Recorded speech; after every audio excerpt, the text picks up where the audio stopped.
우리를 위해서 지금도 성령은 탄식하며 우리를 도우시는 은혜를 베풀어 주십니다. 그 은혜가 있기에 우리는 주 앞에서 하나님의 이름을 찬양할 수가 있는 것입니다. 우리 그 은혜를 기억하면서 옆에 분들과 이렇게 인사하기를 원합니다. 지금도 성령께서 당신을 위해서 기도하십니다. 그 기도가 당신을 지켜주실 것입니다. 아멘. 성도 여러분, 우리가 주의 성전에 내 힘으로 내 능력으로 나오는 것 같지만 하나님이 우리를 지켜주심으로, 하나님께서 우리에게 은혜를 베풀어 주심으로 우리가 주 안에서 예배할 수 있는 줄로 믿습니다. 그 은혜가 있기에 기쁨과 감사함으로 하나님을 찬양할 수 있고 하나님의 말씀을 통해서 우리의 심령이 새로워질 수 있는 것입니다. 머피의 법칙이라는 말이 있습니다. 이 말은 하려는 일들이 공교롭게도 원하지 않는 방향으로 계속해서 진행되는 그런 불행한 상황을 이야기하고 있습니다. 이 말은 1949년 미국의 항공 엔지니어 에드워드 머피라는 사람이 자신이 경험했던 그 경험을 이야기한 데서 배경을 찾을 수 있습니다. 머피라는 사람이 충격 완화 장치 시험에 실패를 작고하였습니다. 계속되는 실패를 바라보면서 그는 자신의 실패를 이렇게 이야기했습니다. 잘못된 가능성이 있는 것은 항상 잘못된다.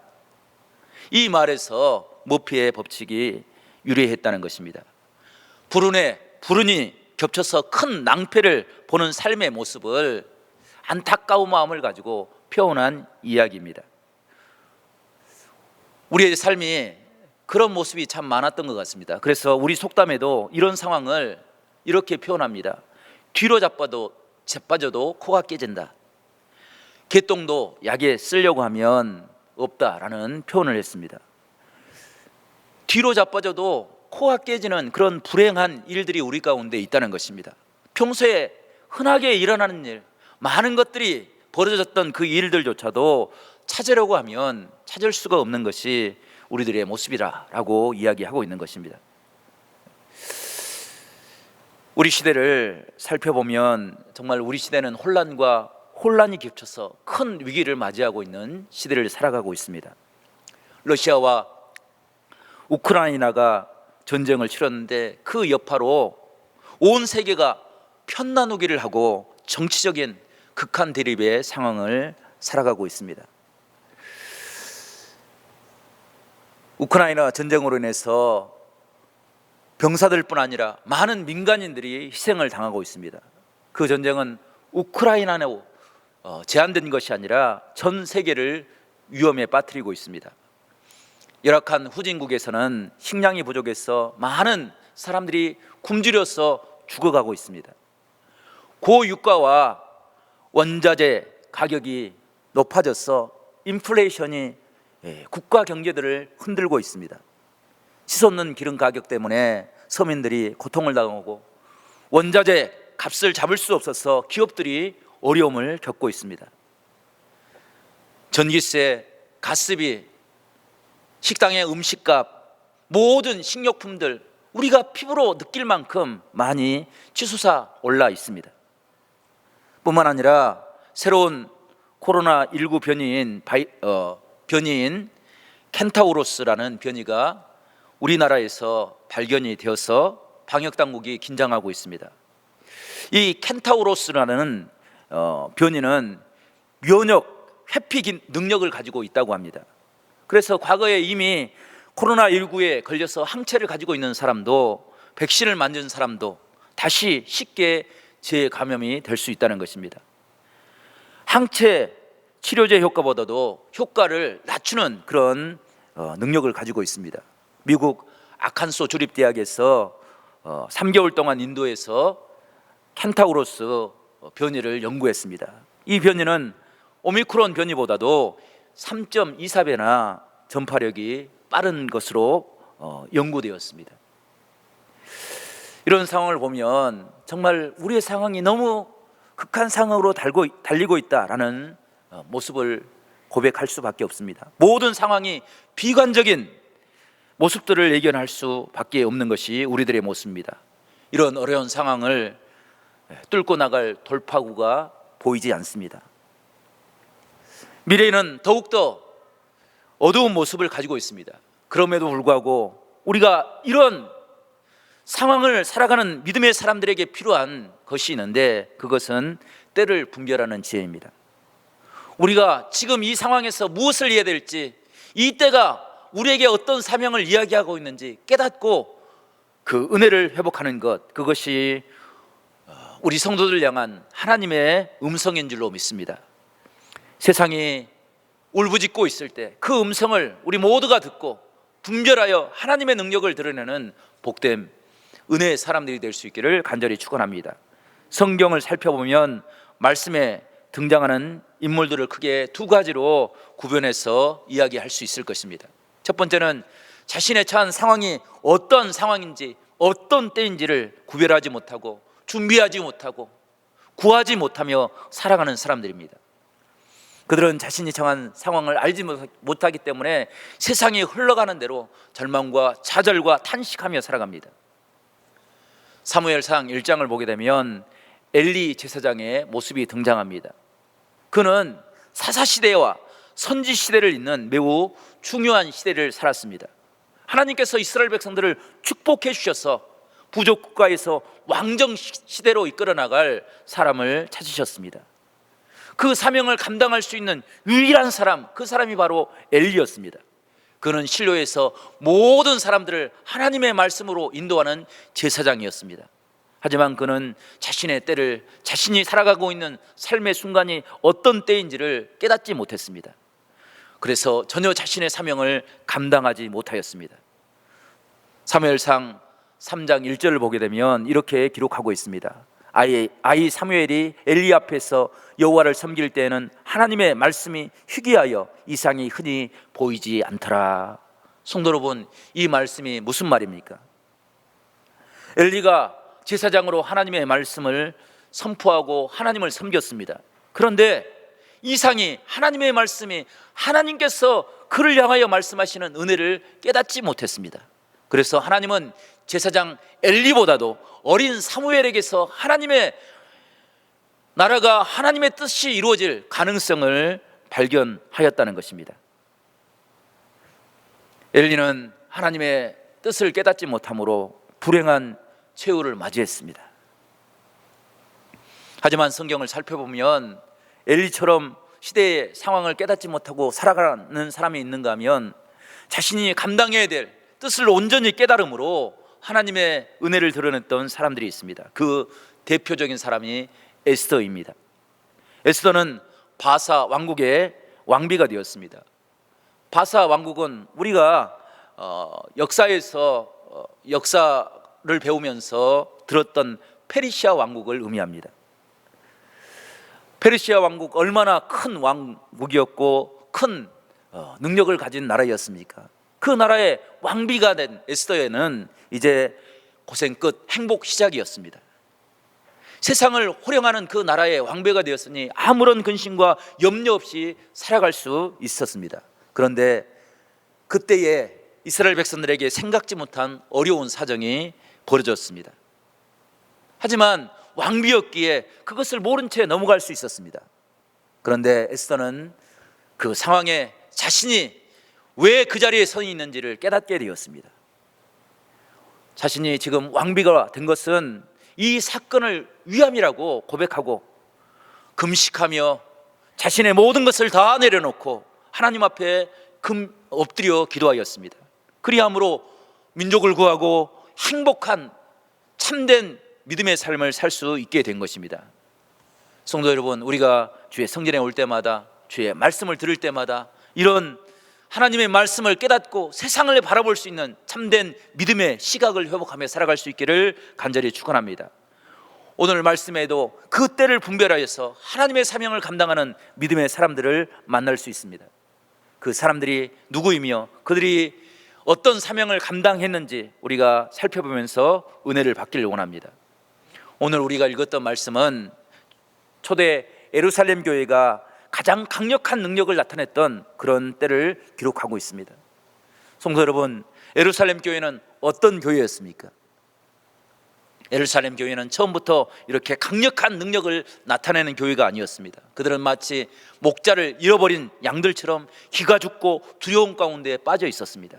어떻게 무슨 일을 해야 될지 알지 못하고 방황하고 있었습니다. 단지 그들이 했던 것은 마가의 다락방에 모여서 하나님의 은혜를 구하였습니다. 그런데 그곳에서 놀라운 은혜를 경험했습니다. 하나님께서 그들의 마음을 변화시켜 주셨습니다. 성령께서 그들의 입을 변화시켜 주셔서 세상의 이야기가 아니라 하나님의 천국의 이야기를 할 수 있게 해주셨습니다. 방언이 터지고 하나님의 복음을 증거할 때 그들을 핍박했던 사람들이 사도들의 복음을 듣고 돌아와 회개하였습니다. 그들이 사도들이 전한 복음을 들을 때 마음에 탄식함이 생겼습니다. 그리고 우리가 어떻게 해야 할고 어찌해야 할고 탄식하였습니다. 성도 여러분, 그들은 그 시대를 살아가면서 어떻게 살아가야 될지 알지 못하고 방황하며 살았습니다. 그런데 하나님의 말씀을 들으니까 그들이 깨어나서 우리가 어찌할고 우리가 무엇을 해야 할고 그것을 사도들에게 물었습니다. 그때 주의 복음을 증거할 때 그들이 회개받고 돌아와서 하루에 3,000명이나 하나님의 품으로 돌아오는 기적과 같은 일이 일어났습니다. 성도 여러분, 이 일을 행한 사람들은 특별한 훈련을 받은 사람들이 아닙니다. 그들은 자신이 처한 상황을 깨닫고 하나님 앞에 엎드릴 뿐이었습니다. 하나님의 은혜를 구할 때 하나님께서는 그들에게 복음의 은혜를 깨닫게 하여 주셨고 성령이 임함으로 그 능력이 사람들을 변화시키는 은혜로 인도해 주셨던 것입니다.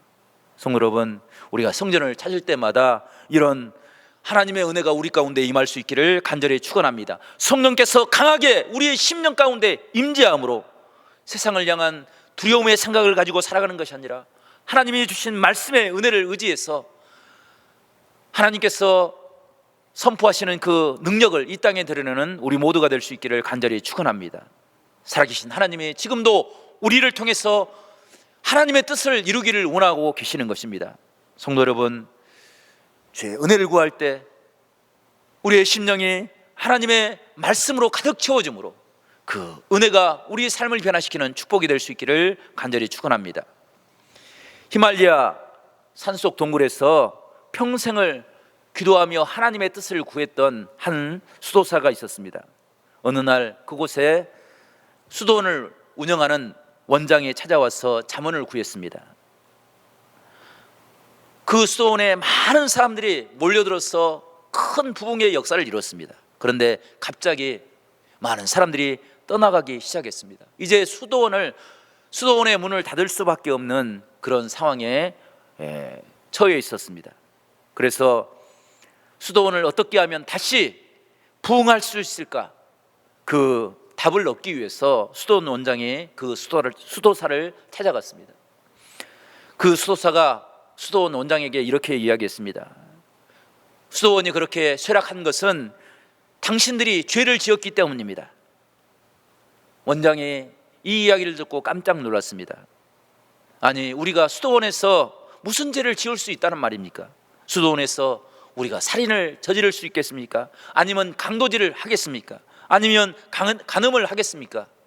그들은 원장은 도저히 수도사의 말을 이해할 수 없었습니다. 그때 수도사가 이렇게 이야기했습니다. 당신들의 죄는 무지입니다. 당신들은 지금 사람의 몸을 입으시고 당신들 가운데 찾아오신 하나님을 발견하지 못하고 그분을 섬기지 못했기 때문에 수도원이 쇠락할 수밖에 없었습니다. 이 이야기를 들은 수도원 원장은 수도원에 기여하는 모든 사람들을 불러 모았습니다. 그리고 자신들의 모습을 돌이켜보게 했습니다.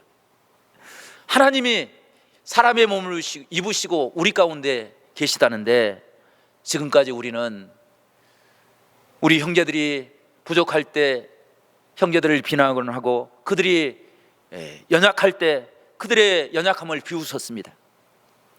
하나님이 우리 가운데 계신다는데 그 하나님의 모습을 우리가 찾고 그리고 그것으로 우리가 다시 한번 수도원을 부흥의 역사를 이끌어 나가자고 이야기를 했습니다. 저마다 사람들이 모여서 그 이야기를 듣고 어떤 사람이 하나님이 사람으로 오신 분일까라고 생각을 했습니다. 그리고 그들은 혹시 자신이 하나님을 비난할까 봐 입술을 조심하였습니다. 마음을 겸손하게 가졌습니다. 나보다 저 사람을 더 나은 사람으로 생각하고 그를 섬겨주었습니다. 그곳에 분위기가 달라졌습니다.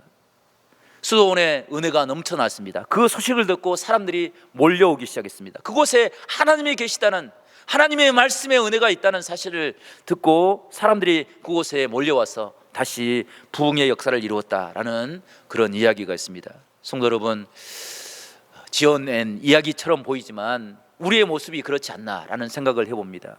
우리가 주의 성전에서 주의 사명을 감당하고 주의 일을 행할 때 우리 옆에 하나님이 함께 하심을 믿습니다. 그분을 드러내고 그분의 뜻을 이루어 나가는 것, 그것이 우리가 감당해야 될 성도들의 사명이고 우리가 회복해야 될 교회의 모습이라 말씀하고 있는 것입니다. 성도 여러분, 우리가 주의 성전에서 살아계신 하나님을 만날 수 있는 복된 믿음의 사람들이 될 수 있기를 간절히 바랍니다. 그래서 우리를 통해서 하나님의 귀한 역사들이 드러날 수 있도록 하나님의 성령의 은혜를 구할 수 있는 복된 은혜가 우리 가운데 있기를 간절히 바랍니다. 성령의 은혜를 감당했던 예루살렘 교회는 어떤 사명을 감당했습니까? 첫 번째로 그들은 하나님의 은혜를 사모함으로 함께 모여 성전에서 하나님을 예배하는 그런 신앙의 모습을 이루었습니다. 그들이 어려움을 당할 때 그 어려움 때문에 하나님의 품을 떠나버리지 않았습니다. 오히려 그 어려움 때문에 하나님의 은혜 앞에 서서 하나님을 사모하는 마음을 가지고 주의 영광을 구하였습니다. 그럴 때 예루살렘 교회는 사랑받는 교회가 됐고 축복받는 교회가 됐고 하나님 앞에 쓰임받는 어머니 교회가 되었습니다. 성도 여러분, 예루살렘 교회가 그렇게 된 이유는 예루살렘 교회가 많은 부자들이 모여서 물질이 풍부했기 때문이 아닙니다.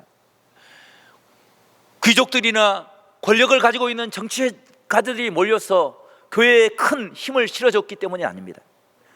부족하고 연약한 자신의 모습을 깨닫고 주님 앞에 성실하게 엎드려 기도하는 성도들 한 사람 한 사람들의 모습이 있었기 때문에 교회는 변화될 수 있었고 하나님의 영광을 드러내는 축복의 은혜를 회복할 수 있었습니다.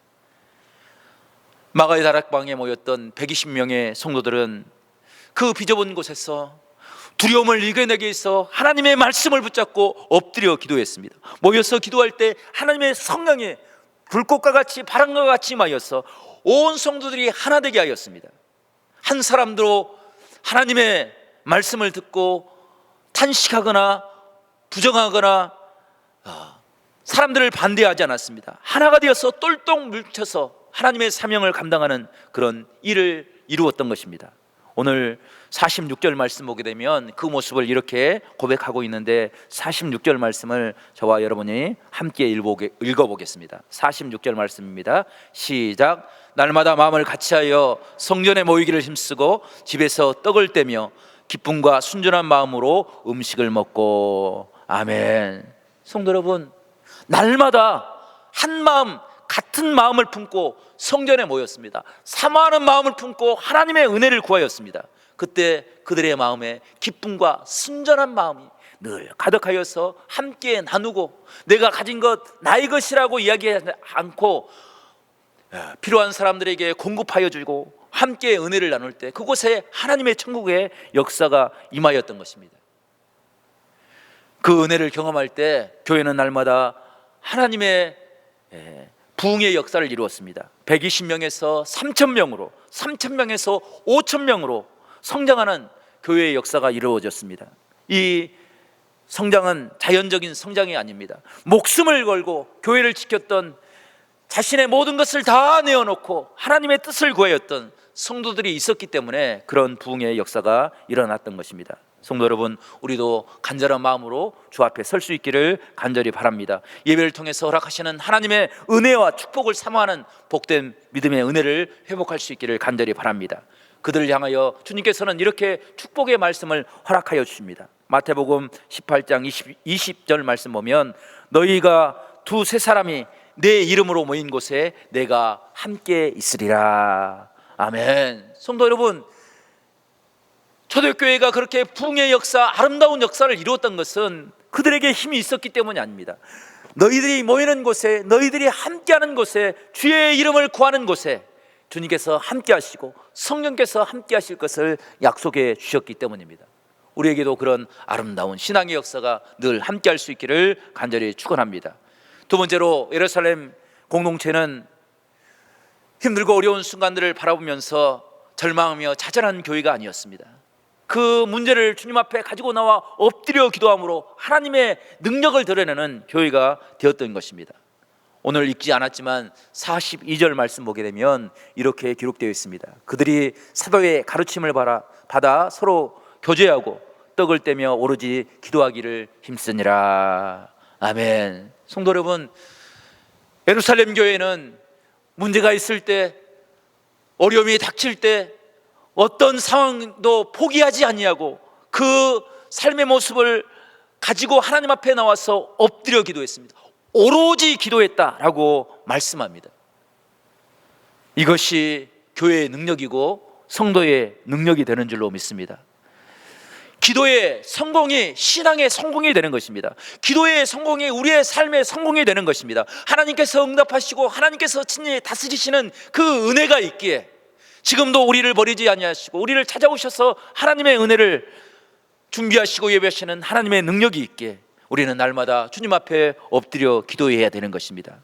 새벽을 깨어 기도하고 문제가 있을 때마다 주의 성전에 나와 기도하고 하나님의 은혜를 갈망하는 마음이 우리 안에 임할 때 주의 성전에 나와서 엎드려 기도할 수 있는 그런 축복이 있기를 간절히 바랍니다. 한나가 주의 성전에서 엎드려 기도할 때 사람의 힘으로 감당할 수 없는 그의 삶이 변화되었습니다.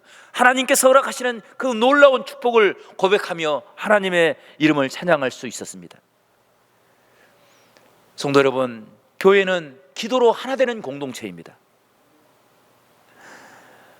예루살렘 교회에 5,000명 수많은 사람들이 몰려들었을 때 그 안에는 직업도 달랐고 출신 지역도 달랐습니다. 나이 차이도 많이 났습니다. 서로 가진 취향도 달랐습니다. 그럼에도 불구하고 그들이 하나님을 향한 뜨거운 열정을 가지고 엎드려 기도할 때 그들은 서로를 섬길 수 있는 믿음의 은혜를 깨닫게 되었고 하나님께서 허락하시는 하나님이 이 땅을 향하여 계획하시는 그 사명을 깨닫고 나가 증거할 때 하나님의 역사를 이루게 됐던 것입니다. 세상 사람들이 위협하는 그 정말 사자의 굴과 같은 그런 곳에 나가서 하나님의 복음을 증거할 때 하나님께서 막아주시고 친히 인도해 주셨던 것입니다. 미국의 갈보리 교회의 척 스미스 목사님은 베이비 부머, 즉 60년대 이후에 히피적으로 이야기된 젊은이들을 선교하는 유명한 목사님이십니다. 그가 하나님의 복음을 증거할 때 많은 젊은이들이 교회로 몰려왔습니다. 주의 복음을 가지고 갈 곳 없는 그들을 향하여 하나님의 사랑을 베풀 때 그들이 성전에서 위로를 얻었습니다. 당시 교회는 아름답게 단장하고 새 카페트를 깔아놓았습니다. 그런데 젊은이들이 교회를 찾아와서 교회를 휘저어 다녔습니다. 그 모습을 보고 중직자들이 불만의 마음을 갖게 되었습니다. 그리고 목사님을 찾아와서 이렇게 이야기합니다. 목사님, 젊은이들이 아름답게 꾸며진 교회의 모습을 더럽히고 있습니다. 대책을 세워야 합니다 라고 이야기했습니다. 그때 스미스 목사님이 이렇게 대답했습니다. 만일 우리가 장식한 장식들과 꾸민 카페트가 젊은이들이 교회로 오는 것을 막는다고 한다면 우리가 꾸민 것을 걷어버리고 카페트를 당장 치워버려야 됩니다. 젊은이들이 하나님의 품에 돌아와서 하나님의 구원의 은혜를 맛보는 것, 그것이 교회의 사명입니다. 사명을 잃어버린 교회는, 유지만을 꿈꾸는 교회는 결코 하나님이 원하시는 교회가 아니라는 것입니다. 어떤 이유로도 교회는 어떤 사람들의 모임도 방해해서는 안 됩니다. 하나님의 은혜를 구하고 하나님을 사모하는 심령을 가지고 모여드는 그 모임에 하나님께서 참된 교회의 모습을 이루어 나가시는 것을 보게 되는 것입니다. 그래서 히브리서 10장 25절은 이렇게 우리에게 말씀하십니다. 모이기를 피하는 어떤 사람들의 습관과 같이 하지 말고 오직 권하여 그날이 가까움을 볼수록 더욱 그리하자. 성도 여러분, 세상 사람들은 가면 갈수록 하나님을 잃어버린 사람들은 모이기를 싫어합니다. 하지만 하나님의 은혜를 사모하는 사람들, 하나님의 말씀으로, 하나님의 성령으로 뜨거워진 사람들은 주의 성전에서 하나님의 은혜 안에서 우리의 마음이 이루어받기를 원하고 있다는 것입니다. 그리함으로 그들은 하나님의 교회의 모습을 하나님의 천국으로 변화시키는 그런 귀한 쓰임받는 종들이 되는 것입니다. 성도 여러분, 우리가 우리의 처한 상황들을 돌아볼 수 있는 지혜가 있기를 간절히 바랍니다. 정치적으로, 경제적으로, 문화적으로, 종교적으로 어느 것 하나 온전히 서 있는 것이 없이 모든 것이 비틀거리고 있는 그런 시대를 살아가고 있습니다. 모두가 위기와 두려움을 예고하고 있습니다. 이런 상황 때문에 절망하며 포기하며 사는 것이 아니라 이 시대의 상황을 분별함으로 하나님 앞에 바로 설 수 있는 복된 믿음의 사람들이 될 수 있기를 간절히 축원합니다. 엎드려 기도함으로 우리의 삶의 모습을 하나님 앞에 내려놓음으로 하나님이 이루어 가시는 아름다운 하나님의 나라를 우리 모두가 회복하며 살아가는 복된 믿음의 사람들이 될 수 있기를 간절히 바랍니다. 성도 여러분, 주님께서 은혜로 우리를 다스려 주실 줄로 믿습니다.